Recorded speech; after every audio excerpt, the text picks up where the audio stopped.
साम्राज्य न्यूज, सामान्यांचा असामान्य आवाज। राष्ट्रवादी शरदचंद्र पवार पक्षाचा अल्पसंख्याक मेळावा संपन्न। आगामी निवडणुकांमध्ये आपल्या सर्वांना भाजपाला रोखण्यासाठी एकत्र येऊन काम करावे लागेल। सर्वांनी एकत्र शरदचंद्र पवार यांचे विचार तळागाळातील लोकांपर्यंत पोहोचवण्यासाठी प्रयत्न केले पाहिजे।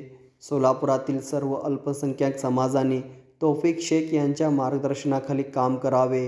तौफिक शेख हे सोलापूरचे भावी आमदार आहेत आणि मंचावर सोलापूरचे 2 आमदार आणि खासदार मला दिसत आहे, असे मत राष्ट्रवादी काँग्रेस पार्टीचे शरदचंद्र पवार पक्षाचे अल्पसंख्याक प्रदेशाध्यक्ष जावेद हबीब यांनी सांगितले आहे व अल्पसंख्याक शहराध्यक्ष वारिस कुंडले यांच्या कामाचे कौतुक केले।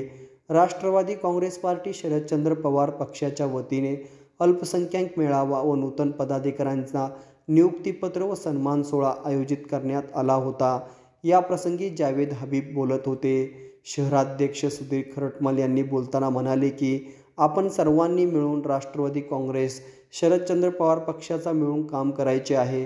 तुम्हाला कुठे काय अडचण येत असेल तर आम्हाला सांगा। अल्पसंख्याक शहराध्यक्ष वारिस कुंडले यांनी मेळाव्याचे उत्तम नियोजन केले आहे, असे म्हणत वारिस कुंडले यांचे कौतुक केले।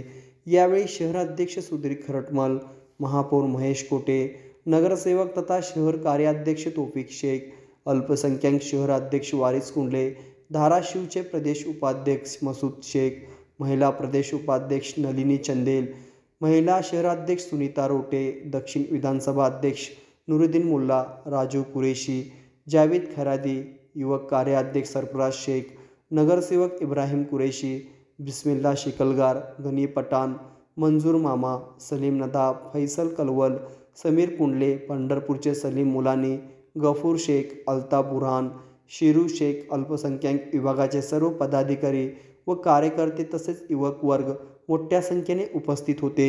घटनेच्या डॉक्टर बाबासाहेब आंबेडकरांनी 395 कलम 10 परिशिष्ट या देशाला दिल्या, ज्याच्यावर या देशाचं सदन चालतं, महाराष्ट्राचं सदन चालतं, महापालिका चालते, जिल्हा परिषद चालते। तुम्ही आम्ही ज्या कायद्यावर चालतो ते सदन देशाच्या राज्यघटनेवर चालत आहे, मात्र आज त्या राज्यघटनेचे कलम संपवण्याचं काम भाजप करताय। त्याला हाणून पडण्यासाठी अल्पसंख्याकांनी एका ठिकाणी आलं पाहिजे, अन्यथा आमच्या बहिणी, आमच्या आया, आमच्या बहिणी रोडवर फिरणं मुश्किल होईल।